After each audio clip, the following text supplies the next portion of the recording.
দেখালাইছি কইয়া দিমু তুমি পরের গাছ ঢিল মেরেছ, তুমি চুরি করেছ,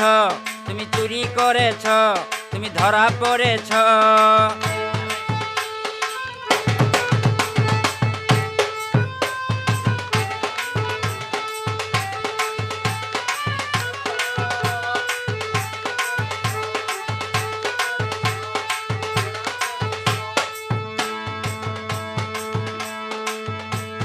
নিজের গাছে ফল থাকিতে কেন অন্যের ফলে লোভ করেছ?